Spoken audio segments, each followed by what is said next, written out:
Hi, this is Joe Curto again. We're continuing on with a series of tutorials on SU float bowls. We're coming to the end of it now. We're going to just deal with covers. Now, this one is called a T4, and this would have been used on H8 sandcast carburetors, like on a C-type Jaguar or an XK120 or 140 or even a Mark 7 that had the special 2-inch carburetors that use this big float bowl. The float needle, as you see, is pretty tremendous. And then the float needle itself is sort of looks like an old 10-penny nail. This is ultimately what it looks like.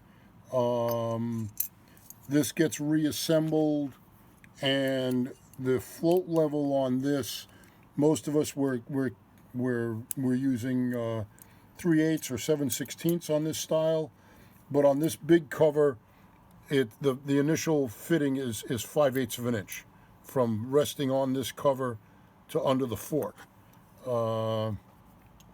Now we've got this again would be on your C-type Jaguars, also pre-war cars with superchargers and the other large float bowls. Again, that went with this big baby. Now, moving on over again, still in the H or the HD carburetors, this is the T1 float chamber. Now, this one with the push-on fitting comes from a Bug-Eye Sprite. This one is just another version, but uses the big banjo bolt. You want to, there's also, I believe, a third one, which I've seen on motorcycles, where it's this type of cover without the tube, and it's threaded to a smaller piece. Right now, this is pretty much all that we can say about these. Now, another problem that we have is float bowl covers themselves pretty much all look the same. Now, this one, just for grins, this with this big bull nose, this is a pre-war SU cover. Again, this is a T2 size, and if you were doing some like an SS 100 car, this would be the type of cover that you want with that big bull nose, as opposed to this post-war looking cover. Also, this is a heavy zinc material. This is a lightweight aluminum. They do make a very nice reproduction of this cover, so if you had to do something, you could get it. You can get something that looks pretty similar. Now, the covers, one of the problems, a lot of these covers are interchangeable. The problem that we run into is the height of this, from this edge up to that midline of that float. Now, this one is about just about 1/4 of an inch. Now, this cover would be used, this is a 2283, there's a 2284.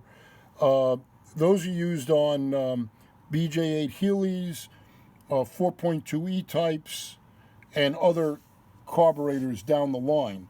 Now, if you see here how bad this float fork is doing, and compared to this one, which now the height here is maybe 160, and you see how bad this is. Now, what's happened is SU, somewhere around the middle 60s, did a production change and gave us these 2283 and 84 covers. That's the one that has this 1/4 inch dimension here. But what happens over the years, obviously, you know, in 1965, nobody ran out, opened their hood up, and threw out the old float forks and put the new ones in, or the new covers like they wanted you to do. So these things come up after, you know, 30 or 40 years, and guys are wanting to know why they're getting that crazy float angle. Now, what I'm doing here is I just switched the float needle, the float fork. See, and already it looks a lot better, and I would be able to, with some gentle bending, bring this up to 7/16, which is the fitting that is the dimension we like. Everybody thinks that when they get into this situation, it's that the float needle is incorrect, but that's not the case. It's the fork that gives you the issue. I mean, now here we've just switched these around, and you see that's already looking a lot better with it. Now, the float forks for the early covers, and that's this one with the short shoulder, is a steel stamping, and then the ends are folded up and there's a hole drilled through it. They also have a little tang that allows you to adjust the float drop. Now, that's the type for this cover, even this is like a TR3 cover. Again, short dimension here, takes that same stamped steel arm. What goes different when you get with the taller one is that they're now using a stainless steel arm, and then these pivot points, instead of being 90 degrees and drilled, they're folded like the tines of a fork. Now, that, again, if you look at this, you can see the two differences there. Now, this one, which fits the 83 and 84 cover, again is adjusted by bending at this bend. There's also, and this is, we don't see many of them, but this now is also a tall pedestal. I believe this cover came off of a Daimler. So we do not see a lot of this style cover with that pedestal. Most of the stuff we're dealing with in this country are TR3s, which use this cover. SP250 Daimlers we see has that shorter thing, but if you wind up with this crazy float fork either diving in or up, it's not the problem with the float needle, it's the problem with the fork. As a matter of fact, if you were ordering covers like a 2283 and an 84, make sure that the fork comes with it, because it's not going to match your 1160 or 1161 cover. Again, it's the way that this is made. Now, they also had an issue with one last thing. This cover, which looks correct here, but this has this massive area here. This is from a Rolls-Royce, middle 60s, and they had a big paper fuel filter that went in there, and then this was the fuel. Instead of a banjo bolt, this is what they used. And what they did was there's a special O-ring that goes in here, and then this guy gets pushed together, and two screws, the heads of the screws, hold that in. So if you see something like this, it's Rolls-Royce, and it also has the tall pedestals, and uses that stainless steel float arm. Now, the other issue Okay, so we've got all of these. Now the other style is the HS carburetor. Now, this is again another situation where what we want is we want a 3/16. This is installed. We want 3/16 out at this edge. And the way that this is adjusted is you remove the float needle, and we have little fiber washer shims. You've got one that's 15 thousandths and one that's like 30 thousandths. And now with our kits, we give you two of the 15 thousandths one and a 30 thousandths one. That way, you know, out in the field, that's kind of a little unusual shape carburetor. Now, this again has a problem where there was a production change in floats. The early HS carburetor, when they first came out on the Sprites, be like 62, apparently they had problems with them. Now, the dealing was, if you look here, you've got a flat steel arm, or you've got that's the early setup.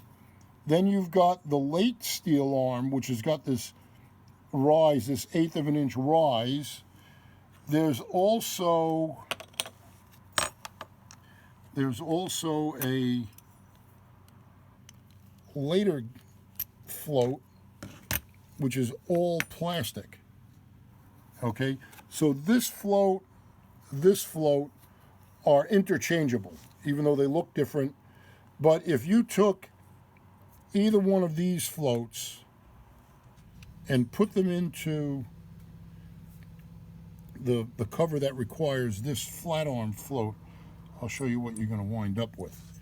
Again, then it becomes, you know, those so-and-sos, you know, sold me the wrong float. Well, nobody's kind of a mind reader. That original flat float, that flat arm float is long gone. And you see here what happens now is I'm having a trouble even getting, I mean, that's totally unacceptable. This is totally jammed. It's not going to work. So the situation is, and we did these little cutaways, and I don't know if you can really see it. This is what I call a high seat float. This is the early cover, and you see you've got this sort of pedestal here looking down on it. And this area back here, this area is kind of, maybe it's about 3/8 of an inch or 7/16. Whereas you get this one, and the area is much more open, and this seat is machined down deeper. So there's a difference in the dimension from the center line of this hole down to that seat. And that one, I'll just give you a kind of a quickie.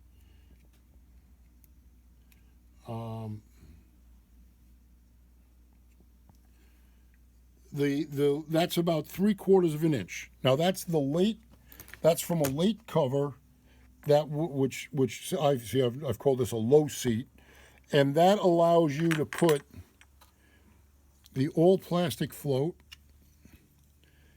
And with these all plastic floats, again, they use those little shims. Now you see, now that's better than that, and then you would add a shim under that to bring that up just a little bit. We use, or I have a particular float needle that I like, which is this little brass-bodied unit. It's got a Viton tip, and it's got a little spring-loaded ball on the back. Why I like this is that it has a strong enough spring to support the weight of the float. Some of these aftermarket units had a spring that was so weak that when you turn it over, the float would actually collapse that. And that's not what you want. What this is doing is the float is gently resting on it, and as you're driving, if you're hitting a rough road, the float is able to go up and down without moving this seat. Now, there's also another float needle that I liked that we also supply in some of our kits, which does not have the spring-loaded ball there. It's just a hard. It's a solid. It's sort of just a rounded piece, and some guys like that because they feel that it's positively shutting the gas off. Again, float needles are the type of thing that it's like arguing spark plug heat ranges. You know, there's never a clear winner. So again, if you were doing a set of carburetors where you had this scenario of a very unusual float level, it's not due to the supplier. It's due to history of the car. Now, like, we'll see what we call the high seat. See again, that's a lot higher than what this one would be. We see this high seat in early Sprites, early Volvos with HS6s, BJ7 Heelys so that put this stuff in around maybe 1963, 64. Surprisingly, not so much on MGBs, but the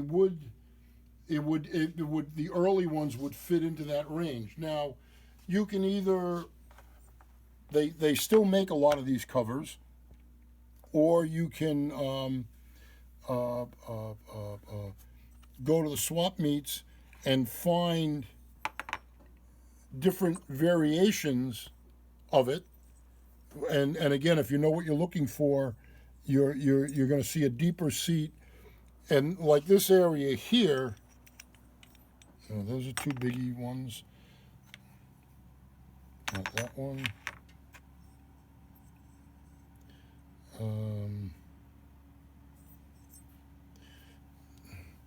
This area here on the high seat one is narrower than this one, which is a low seat one.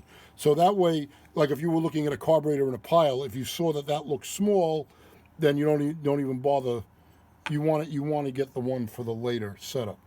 Now there's another float that's in play over here, and that's this float.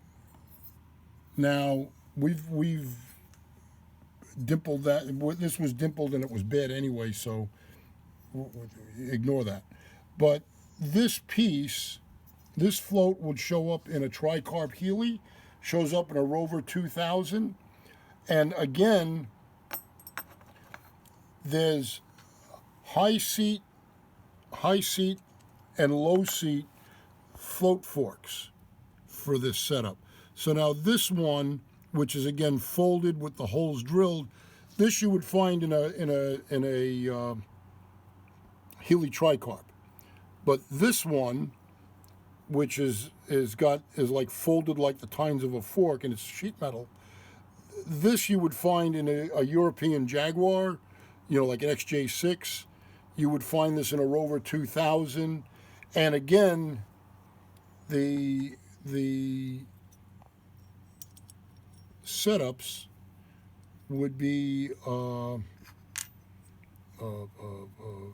it's a matter of matching the float fork to the cover, not the float needle. The float needles should be pretty constant out there in the world. So we have that type of stuff. I just want to fit this.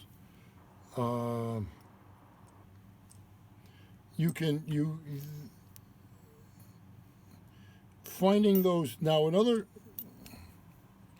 So you see now that is, again, is the right fork for a low seat cover, and then you can, again, adjust with the shims back here and get it, because you want this arm, this flat portion to be kind of parallel to the cover. So you want that up about like that, and then you would do your final bending. On this one, I believe it's a 5/16 setting on that.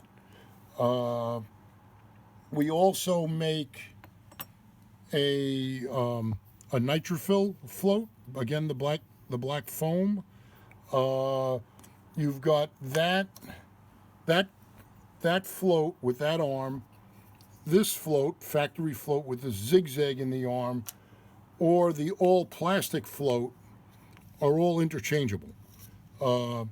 This one, which is the steel arm that's flat, not interchangeable, you have to use this with a high seat cover. If you don't have it, you've either got to find a cover and use the later float bowls. I think that's pretty much about it on float bowl covers. But again, that's the scenario is if you wind up with what looks like an insane float level, it's probably that you've got the wrong float fork to match to the cover. Hope this has been informative. Thank you very much.